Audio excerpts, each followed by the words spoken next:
요셉에 대한 오해라는 제목으로 함께 말씀을 나누도록 하겠습니다. 성도님들께서는 하나님의 섭리에 대해서 어떻게 생각하십니까? 하나님께서 그의 사랑하시는 자를 형통하게 인도하신다고 그렇게 여기십니까? 누군가 물질적으로 성공한다면, 부자가 된다면 이는 하나님께서 축복하는 것이라고 생각하지 않으십니까? 사람들이 이렇게 생각하게 하는데 영향을 끼친 것 가운데 하나가 저는 요셉의 이야기라고 생각을 합니다. 특별히 그가 애굽이라는 나라의 총리가 되어 잘 되어가는 것을 보며 끝까지 신앙을 지켜나가면 부자가 되고 높은 자리에 오르게 되어 소위 형통하게 된다라고 받아들이게 된 것이 아닐까 싶습니다. 그러나 요셉의 이야기가 우리에게 말하고자 하는 것은 이러한 사고방식이 아닙니다. 요셉의 이야기는 요셉이 어떻게 훌륭한 사람이 되었는가, 요셉이 어떻게 애굽의 총리가 되었는가, 그가 어떻게 부와 권력과 명예를 손에 쥐었는가, 이것에 초점을 맞춘 이야기가 아니기 때문입니다. 오늘 함께 말씀을 살펴보면서 요셉의 이야기 가운데 우리가 오해하고 있는 것은 무엇이며, 요셉을 통해 또 그의 이야기를 통해 오늘날 우리에게 진정으로 전달하고자 하는 것은 무엇인지 함께 살펴보도록 하겠습니다. 우리가 요셉의 이야기를 다시금 살펴보면서 가졌던 오해를 풀어내려 하는 내용은 두 가지, 바로 꿈과 형통에 대한 이야기입니다. 먼저 꿈에 대해서 살펴보도록 하겠습니다. 요셉은 야곱의 11번째 아들입니다. 야곱이 그토록 사랑했던 라헬의 장남입니다. 야곱은 그가 라헬을 사랑했던 것 같이 그 아들 요셉을 굉장히 사랑했습니다. 요셉을 향한 야곱의 사랑은 다른 자식들에 대한 사랑을 넘어섰습니다. 한마디로 편애한 것입니다. 그런 그의 사랑에 대해 성경은 이렇게 기록하고 있습니다. 우리 창세기 37장 3절을 함께 읽어보도록 하겠습니다. 요셉은 노년에 얻은 아들이므로 이스라엘이 여러 아들들보다 그를 더 사랑함으로 그를 위하여 채색옷을 지었더니, 요셉에 대한 야곱의 사랑이 가시적으로 두드러지게 나타난 것이 바로 이 채색 옷입니다. 채색 옷이라고 하는 것은 단순히 색깔이 있는 옷, 조금 더 귀하고 값진 옷, 이쁜 옷 정도를 가리키는 것이 아닙니다. 야곱이 요셉에게 채색 옷을 입혔다라고 하는 것은 몇 가지 의미를 내포하고 있습니다. 첫째로, 야곱은 요셉에게 양을 치는 일을 맡기지 않았다, 그러한 노동을 시키지 않았다라는 것을 의미합니다. 채색 옷은 귀한 옷입니다. 목축을 하다 보면, 양떼를 치다 보면 그 옷은 분명 오염되기 마련입니다. 그것을 누구보다 잘 알고 있는 야곱이 요셉에게 이 귀한 옷을 입히진 않았을 겁니다. 즉 요셉이 입은 이 채색 옷은 일을 하기 위한 작업복이나 활동복의 개념이 아니다라고 하는 것입니다. 둘째로, 요셉에게 다른 형제들을 감독하는 역할을 맡겼다라고 하는 것입니다. 37장 2절을 보면 요셉이 자신의 형제들의 잘못을 아버지에게 말하더라라고 기록하고 있습니다. 요셉은 일도 하지 않았을 뿐더러 자신의 형제들의 일을 관리하고 또 감독하는 그러한 역할을 맡았습니다. 그리고 마지막 셋째로, 야곱이 요셉을 자신의 상속자로 여기고 있었다라는 의미가 들어 있습니다. 앞에서 말씀드린 것과 같이 채색 옷은 예쁜 옷, 조금 더 귀하고 값진 옷, 그것만이 아닙니다. 채색 옷이 가지고 있는 가장 큰 의미는 상속입니다. 앞서 살펴본 첫째와 둘째 의미들 역시 상속에 대입해 보면 이해가 쉽습니다. 상속자이기 때문에 자신의 옷을 버려가면서까지 일하지 않아도 되는 것이고, 상속자이기 때문에 다른 이들을 관리하고 감독할 수 있는 것이기 때문입니다. 야곱이 정말로 장자인 르우벤을 제쳐두고 요셉을 상속자로 생각했는지는 정확히 알 수 없지만, 그가 요셉에게 채색 옷을 입혔다는 것 하나로 나머지 형제들은 요셉을 미워하고 또 오해하기에 부족함이 없었습니다. 정리하자면 야곱의 그 편애로 인해서 요셉은 자신의 형제들에게 왕따당하고 미움을 받는 상황이 된 것입니다. 그러한 상황 속에서 요셉이 꿈을 꾸게 됩니다. 그 꿈의 내용이 오늘 우리가 읽었던 본문 말씀입니다. 우리 본문 7절 말씀을 다시 한번 읽어보도록 하겠습니다. 우리가 밭에서 곡식단을 묶더니 내 단은 일어서고 당신들의 단은 내 단을 둘러서서 절하더이다. 밭에서 곡식단을 묶었는데 자신의 단은 일어서고 형제들의 단은 자신의 단을 향해 절을 하는 꿈을 꾸었습니다. 이 꿈을 꾸고 난 요셉은 다시금 꿈을 꿉니다. 우리 이어지는 9절 말씀도 함께 읽어보도록 하겠습니다. 요셉이 다시 꿈을 꾸고 그의 형들에게 말하여 이르되 내가 또 꿈을 꾼즉 해와 달과 11별이 내게 절하더이다 하니라. 이번에는 해와 달과 11별이 자신에게 절하는 꿈이었습니다. 요셉이 꾼 이 두 꿈을 경우에 따라서는 그냥 개꿈 정도로 취급할 수도 있었을 겁니다. 우리도 한 번쯤은 꿈속 세상에서 내가 왕이 된다거나 내 마음대로 능력을 행사하는 그러한 꿈들을 꿔보지 않았습니까? 요셉은 자신이 꾼 이 꿈들을 모두 자신의 형제들에게 이야기해 주었습니다. 요셉이 이 꿈을 형제들에게 말할 때는 그냥 이러한 신기한 꿈을 꿨다, 기분이 좋아지는 그러한 꿈을 꿨다 정도로 대수롭지 않게 여겨서 이야기를 했을 것입니다. 그렇지만 요셉이 형제들을 생각했다면 이 꿈 이야기는 하지 않는 것이 더 나았을 것입니다. 왜냐하면 요셉 자신이 형제들에게 이미 미움을 받고 있는 그런 상황이었기 때문입니다. 요셉의 꿈 이야기를 들은 형제들은 어떻게 받아들였을까요? 그저 동생이 이러한 신기한 꿈을 꾸었구나 정도로 여기지 않았습니다.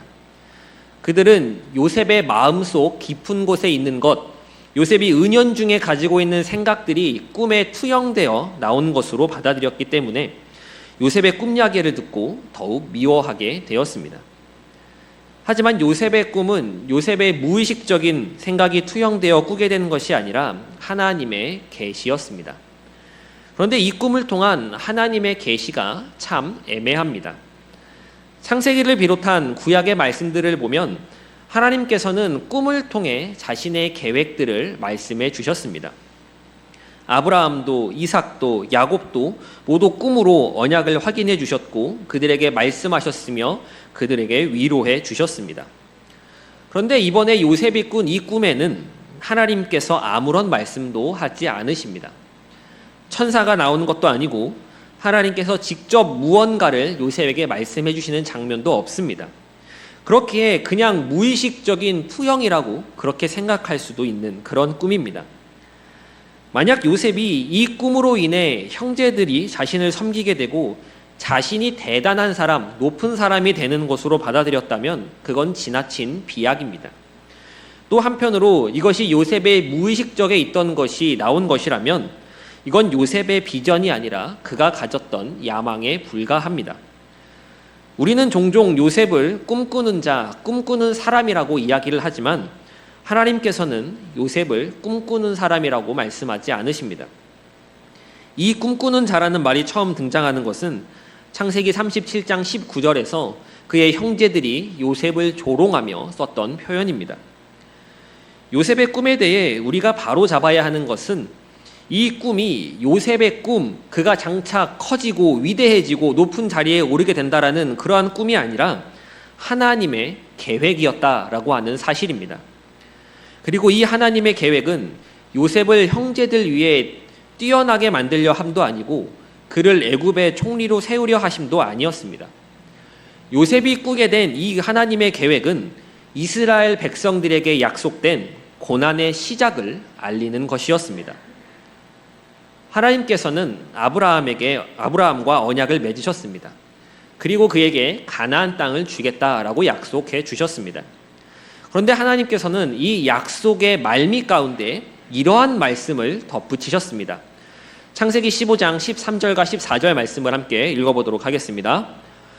여호와께서 아브라함에게 이르시되 너는 반드시 알라 내 자손이 이방에서 객이 되어 그들을 섬기겠고 그들은 400년 동안 내 자손을 괴롭히리니 그들이 섬기는 나라를 내가 징벌할지며 그 후에 내 자손이 큰 재물을 이끌고 나오리라.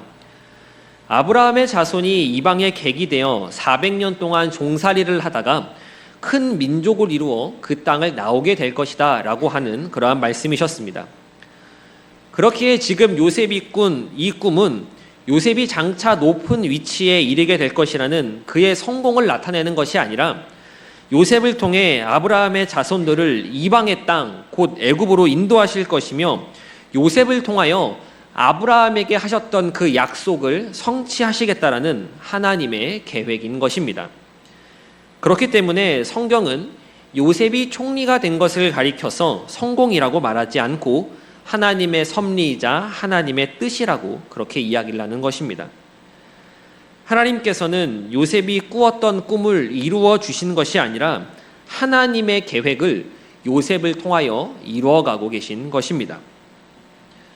요셉의 일생이 의미 있는 것은 그가 꿈을 꾸고 우여곡절 끝에 자수성가하여 한 나라의 총리가 되었다라는 것 때문이 아니라 그가 하나님의 계획 가운데 쓰임 받았다라고 하는 것에 있습니다.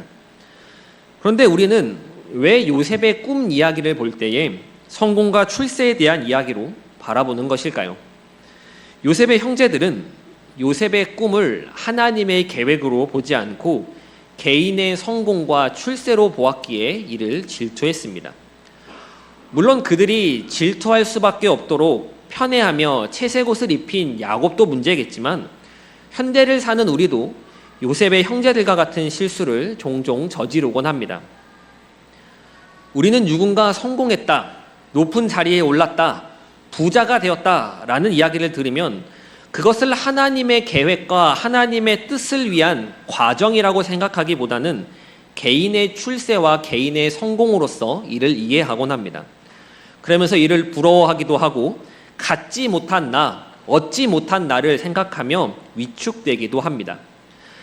성도는 하나님의 거룩하신 뜻 가운데 경륜을 따라 살아가고 있음을 인정하고 고백하면서도 눈에 보이는 대로 쉽게 비교하고 자랑하며 판단하고 반대로 낙심하기도 합니다. 그러면서 지금은 내가 이렇지만, 지금은 내가 좀 초라하지만 언젠가 크게 될 것이라고 그렇게 생각을 합니다. 내가 못하면 내 자식 때가 아니면 내 자손 때라도 하나님께서는 반드시 성공하게 하실 것이며 그것이 마치 하나님의 꿈과 계획인 것처럼 그렇게 이야기하곤 합니다. 그러나 이는 결코 성경적이지 않습니다. 우리는 이 세상에서 얼마나 잘 나가느냐, 얼마나 떵떵대며 얼마나 안락함을 누리며 살아가느냐에 성공의 잣대를 두고 살아가는 사람들이 아니기 때문입니다. 우리는 어떻게 하면 잘 되고 높은 자리에 오를 수 있으며 부자가 될 수 있는지에 초점을 맞추며 사는 것이 아니라 영원한 하나님 나라에 이를 때까지 어떻게 하나님께 쓰임을 받는가, 이것에 관심을 두고 살아가는 사람들이어야 합니다.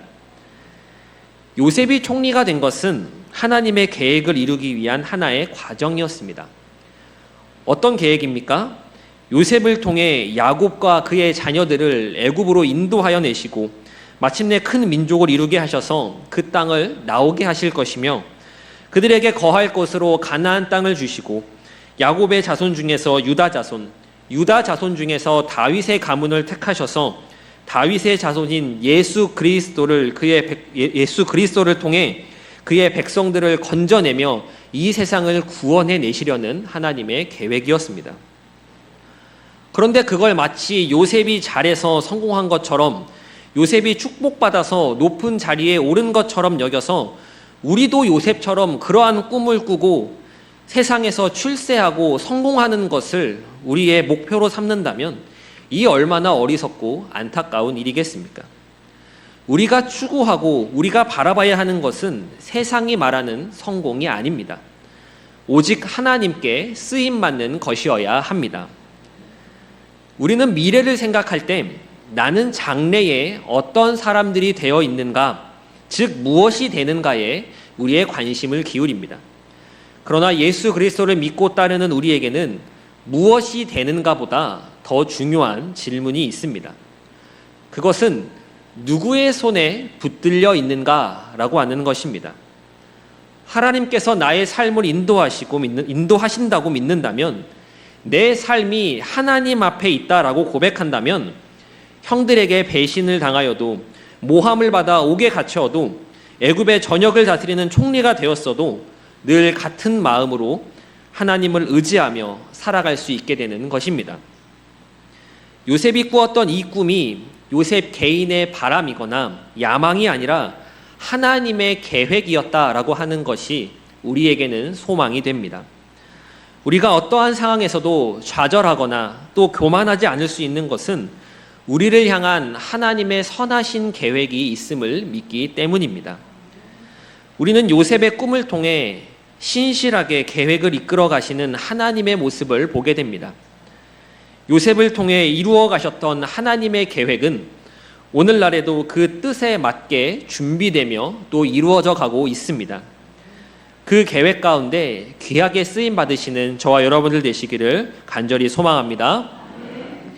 다음으로 형통에 대해서 나눠보도록 하겠습니다. 요셉의 인생을 말할 때 꼭 언급되는 말이 그가 형통했다라는 표현입니다. 요셉의 이야기 가운데 요셉이 형통했다라는 표현이 2번 등장합니다. 먼저 창세기 39장 1절에서 3절까지의 말씀을 함께 읽어보도록 하겠습니다. 요셉이 이끌려 애굽에 내려가매 바로의 신하 친위 대장 애굽 사람 보디발이 그를 그리로 데려간 이스마엘 사람의 손에서 요셉을 산이라. 여호와께서 요셉과 함께 하심으로 그가 형통한 자가 되어 그의 주인 애굽 사람의 집에 있으니 그의 주인이 여호와께서 그와 함께 하심을 보며 또 여호와께서 그의 범사에 형통하게 하심을 보았더라. 이 말씀 안에는 아주 특별한 표현이 등장합니다. 그것은 여호와께서 요셉과 함께 하셨다라고 하는 표현입니다. 요셉의 이야기 가운데 이 말이 처음으로 등장합니다. 여호와께서 요셉과 함께 하셔서 그가 형통한 자가 되었다라고 성경은 기록하고 있습니다. 그럼 그렇다면 요셉이 형제들에게 미움을 받을 때는 하나님이 함께 하지 않으셨습니까? 요셉이 형제들에 의해 죽을 위기에 처하고 종으로 팔릴 때는 여호와께서 함께 하시지 않으신 것입니까? 하나님께서 함께하지 않으실 때는 요셉의 인생이 힘들다가 이제야 하나님께서 그와 함께 하심으로써 그의 인생이 형통하기 시작한 것입니까? 저는 아니라고 생각을 합니다. 요셉이 형제들에게 미움받고 팔리게 된 것이 하나님께서 그와 함께하지 않으셨기 때문이다라는 말은 맞는 말이 아닙니다.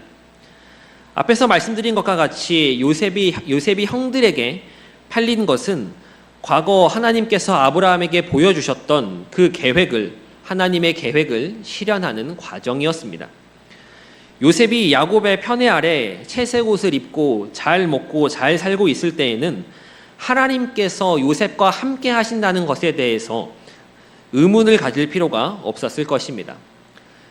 그런데 지금 요셉이 맞닥뜨리게 된 이 기가 막힌 상황에서는 하나님이 정말 나와 함께 하시기는 한 것인지 도무지 확신할 수가 없었을 겁니다. 이러한 상황 속에서 성경은 하나님이 여전히 요셉과 함께 하셨다라고 말합니다. 이 말은 지금부터 하나님이 함께 하신다라는 것이 아니라 과거에도 함께 하셨으며 지금도 여전히 함께 하고 계신다라는 것으로 보아야 합니다. 우리가 가지고 있는 이 죄성은 우리가 평안할 때는 하나님이 나와 함께 하심을 당연한 것으로 여기게 하고 우리가 고난을 겪고 힘든 상황에 놓여 있을 때는 하나님의 함께 하심을 의심하게 만듭니다. 그러나 고난이 하나님께서 나와 함께 계시지 않는다는 증거가 되고 형통이 함께 계신다는 것의 증거가 되는 것이 아님을 우리는 분명히 기억하고 있어야 합니다. 여호와께서 요셉과 함께 하심으로 그가 범사에 형통했다라는 표현이 한 번 더 나옵니다. 언제 나올까요? 요셉이 총리에 오르게 되었을 때일까요? 아닙니다. 성경은 요셉이 애굽의 총리가 되었을 때는 형통했다라는 표현을 사용하지 않습니다. 요셉이 애굽의 총리가 되어 막강한 권력과 부를 가지게 되었을 때 성경은 이를 자세히 소개하면서도 단 한 번도 요셉이 형통했다거나 그가 성공했다거나 복을 받았다라는 표현을 사용하지 않습니다. 그럼 언제 형통했다라는 표현이 등장하는 것일까요? 우리 창세기 39장 23절의 말씀을 읽어보도록 하겠습니다.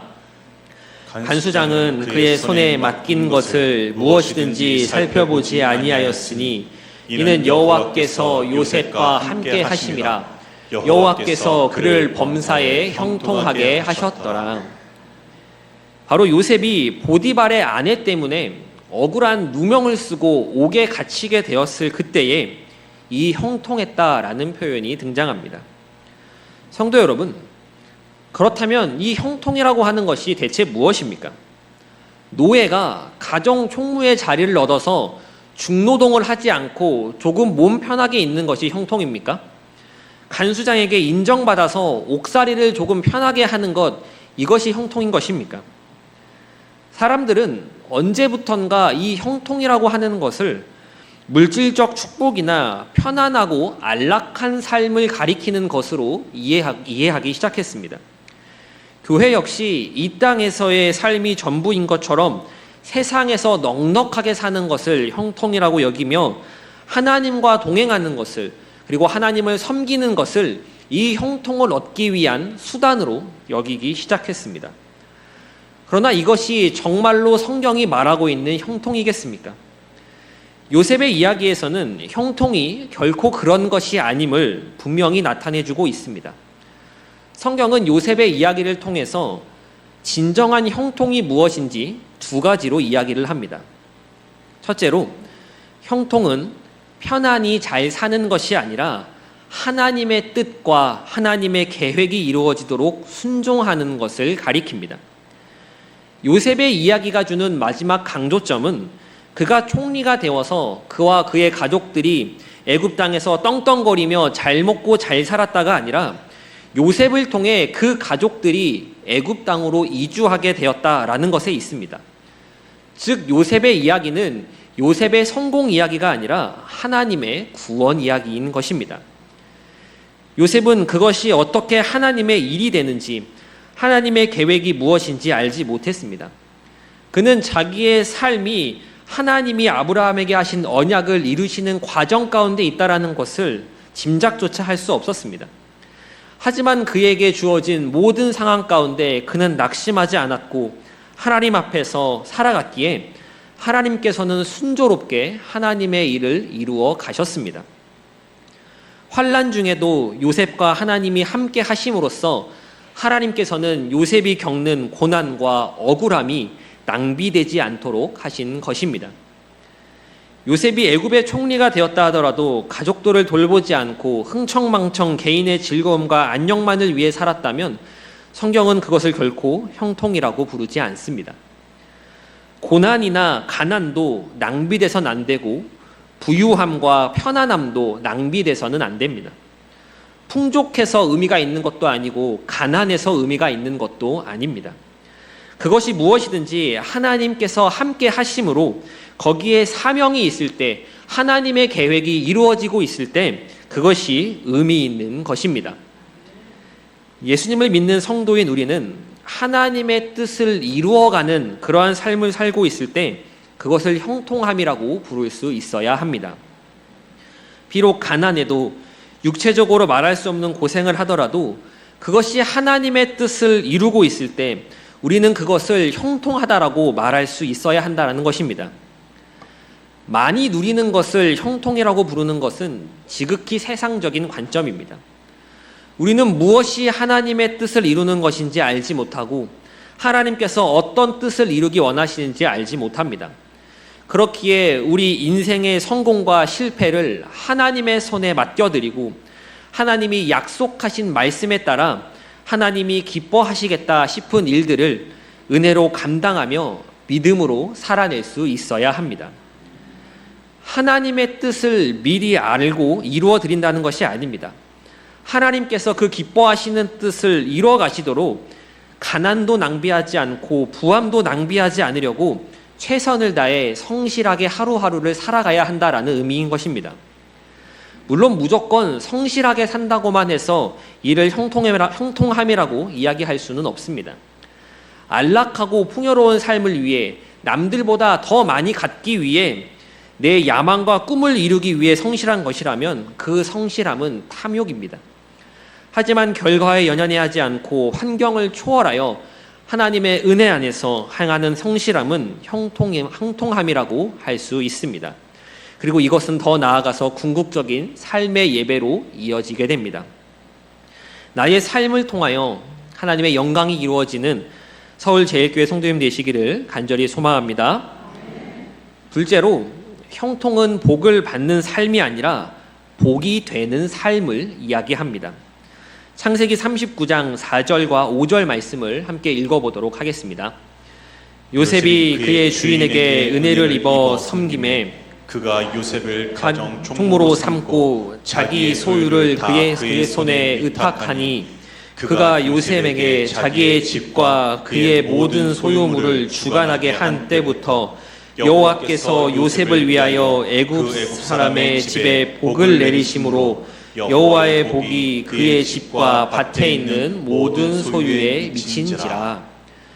요셉 때문에 보디발의 집에 복이 임했습니다. 이뿐만이 아닙니다. 39장 21절에서 23절의 말씀은 제가 읽어드리도록 하겠습니다. 여호와께서 요셉과 함께 하시고 그에게 인자를 더하사 간수장에게 은혜를 받게 하심에 간수장이 옥중 죄수를 다 요셉의 손에 맡김으로 그 재반 사물을 요셉이 처리하고 간수장은 그의 손에 맡긴 것은 무엇이든지 살펴보지 아니하였으니 이는 여호와께서 요셉과 함께 하심이라. 여호와께서 그를 범사에 형통하게 하셨더라. 요셉 때문에 간수장이 혜택을 입었습니다. 보디발의 집에서와 감옥에서 둘 다 요셉이 잘된 것이 아닙니다. 요셉의 주변 사람들이 잘 됐습니다. 성경은 요셉이 잘된 것보다는 요셉의 주변 사람들이 잘된 것을 보며 이를 요셉의 형통이라고 말하고 있습니다. 성경은 한 발자국 더 나아가서 보디발이라고 하는 이 사람이 요셉을 보며 여호와께서 요셉과 함께 하심을 보았다라고 기록하고 있습니다. 보디발이 누구입니까? 보디발은 이방인입니다. 지금으로 말하자면 하나님을 모르는 사람, 교회에 다니지 않는 사람, 신앙과 믿음이 없고 그런 불신자인 것입니다. 그런 그가 하나님이 요셉과 함께 하시는 것을 어떻게 알았겠습니까? 아마도 요셉의 지혜와 성실함, 그 순수함을 보면서 하나님이 함께 하시는 것을 알았을 것입니다.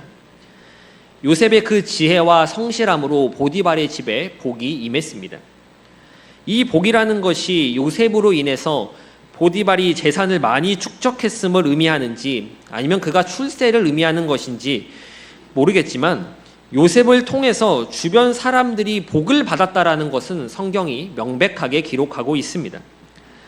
하늘에 소망을 두고 살아가는 사람들, 예수 그리스도를 주로 믿으며 따라가는 사람들이 바로 이 관점에서 관용과 오래 참음을 보이고 고난 중에도 초연함을 보이며 베품과 섬김을 통해 고난 가운데 있는 이들의 눈물을 닦아줄 때에 사람들은 그 모습 속에서 하나님을 보게 됩니다.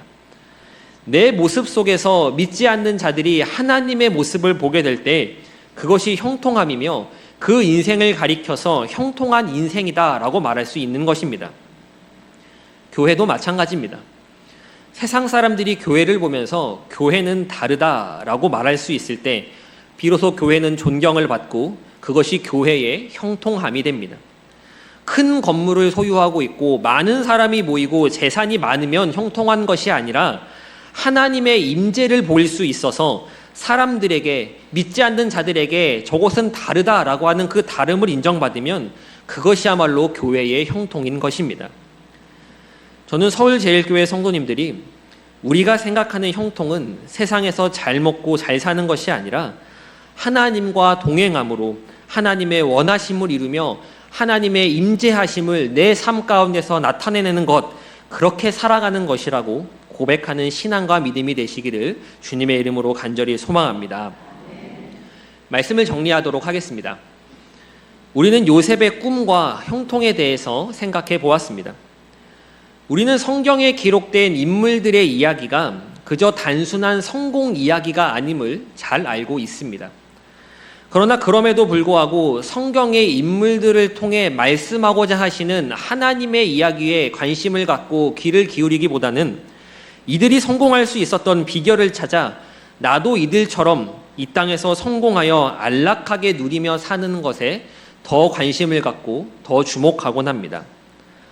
그러나 성경이 그 안에 기록된 모든 이야기를 통해 분명하게 이야기하는 것은 하나님의 계획과 예수 그리스도임을 우리는 잊지 말아야 합니다. 누군가의 성공 이야기도 또 누군가의 실패 이야기도 모두 하나님의 계획 가운데 있는 것입니다. 그 계획 가운데 내 삶이 들어가 있을 때 그것이야말로 복된 삶이요 형통한 삶이 되는 것임을 우리는 요셉의 사례를 보며 익힐 수 있어야 합니다. 요셉은 출세에 관심이 있었던 사람이 아니었습니다. 하나님께서는 요셉을 통해서 성공의 비결을 말씀하시는 것도 아니시고 요셉을 통해서 어떻게 애굽이라는 나라를 하나님이 다스리는 나라로 만들었는가 이것을 말씀하고자 하심도 아니셨습니다. 요셉이 애굽의 총리가 된 것은 아브라함과 하신 약속을 이루기 위해서 하나님의 그 계획을 실현시키기 위하여 야곱의 가족들을 애굽으로 인도하기 위한 하나의 과정이자 수단이었습니다. 그렇기에 요셉이라고 하는 인물이 가지는 가치, 그의 존재 의의는 세상에서 출세한 것, 애굽의 총리 2인자가 된 것, 이것이 아니라 하나님의 언약 성취의 수단으로 그가 부름을 받았다라고 하는 것에 있음을 우리는 잊지 말아야 합니다. 오늘날 요셉의 이야기를 보면 나의 삶은 어떻습니까? 나는 누구의 손에 붙들려 있습니까? 나는 어떠한 가치를 따라가고 있습니까? 하나님께서 붙드시는 삶, 하나님께서 인도하시는 삶, 하나님의 계획 가운데 귀하게 쓰임받는 삶이 되시기를 소망합니다. 하나님의 계획 가운데 내 삶이 있다는 것, 내 삶을 통해 하나님께서 그분의 선하고 또 놀라우신 계획을 이루어 가신다는 것, 이것 하나로 우리는 만족하고 감사하며 충만할 수 있어야 합니다. 이것이야말로 세상이 말하는 성공과는 비교할 수 없는 가치 있는 삶인 것입니다. 우리는 이를 바라보며 붙들며 나아가야 합니다. 그것이 이 땅 가운데 이루어가야 할 참된 성도의 모습입니다. 이제 내일부터 본격적으로 추석 연휴가 시작됩니다. 가족 친지를 방문하시는 분들도 계실 것이고 또 찾아오는 이들을 반겨주시는 그러한 분들도 계실 것입니다. 가족 친지 모두가 예수님을 믿는 그러한 분들이라면 더할 나위 없이 좋겠지만 그렇지 않으신 분들도 많이 계실 것입니다. 그럴 때 그곳에서 또 그 자리에서 세상과는 다름의 모습을 보여주시는 성도님들 되시기를 소망합니다. 예수 믿는 나를 통하여, 교회 다니는 나를 통하여 하나님의 영광이 나타나며 그리스도의 사랑이 나타나 나의 주변이 복을 받으며 그 가운데 하나님의 임재하심이 선명하게 보여지는 그러한 시간이 되시기를 소망합니다. 그래서 저는 명절이라는 이 시간이, 매년 설날과 추석이라는 이 명절이라는 시간이 예수를 믿는 성도들에게 매번 찾아오는 시험대와 같다라는 생각을 종종 합니다. 우리가 오랜만에 만난 친척들, 조카들을 보면서 언제 이렇게 컸냐고, 언제 이렇게 자라났냐라고 그렇게 말하지 않습니까? 그렇게 말하는 것처럼 예수로 인해 조금 더 거룩해지고 조금 더 나아진 나의 모습을 확인하며 점검할 수 있는 시간이 된다라고 여기기 때문입니다. 그렇게 날이면 날이 갈수록 조금씩 거룩해져가고 또 변화되어져 가면 나의 모습을 통해 하나님께서는 하나님의 일을, 하나님의 계획을 이루어 가실 것임을 믿습니다. 하나님의 완전하신 뜻과 선하신 계획이 이루어지도록 성실하게 믿음으로 살아내시는 저와 모든 성도님 되시기를 간절히 소망합니다.